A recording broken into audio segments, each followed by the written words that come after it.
Generally, can your child wait to get what they want without throwing a tantrum? Can they manage their emotions? For example, they're frustrated, something that they cannot get, without letting it all out? Yeah. Will they start like throwing stuff around?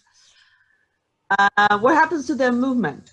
Yeah, when they're frustrated, when there is some negative emotions going on, can they stay controlled, or actually they become overly active?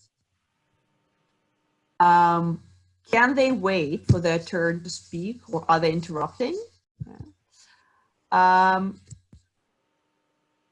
Yeah, if they're going, for example, they're going to the shop or they're with a friend, do they first ask for the permission, or do they just take it? Very important one. Are they able to actually set a goal and move towards it without giving it up, or do they give up easily?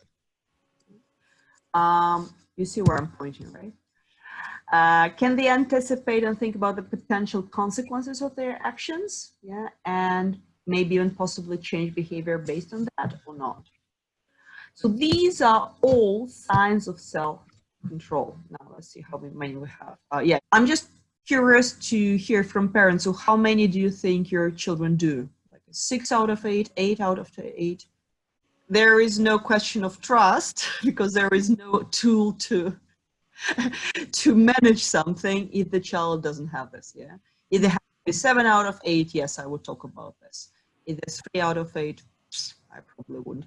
The children start the day with no screen time, and they have to do things throughout the day to earn their screen time.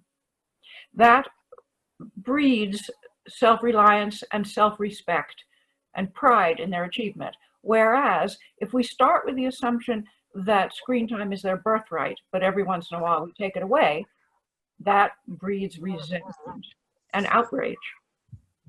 That's a great point. Okay, so number 2.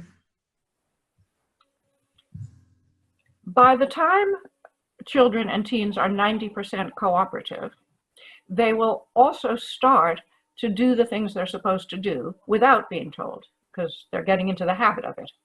And if they're not yet in the habit of following the rules and the routines without being reminded, then you can be pretty sure that screen is going to be hell, because screens are that much more problematic than other routines.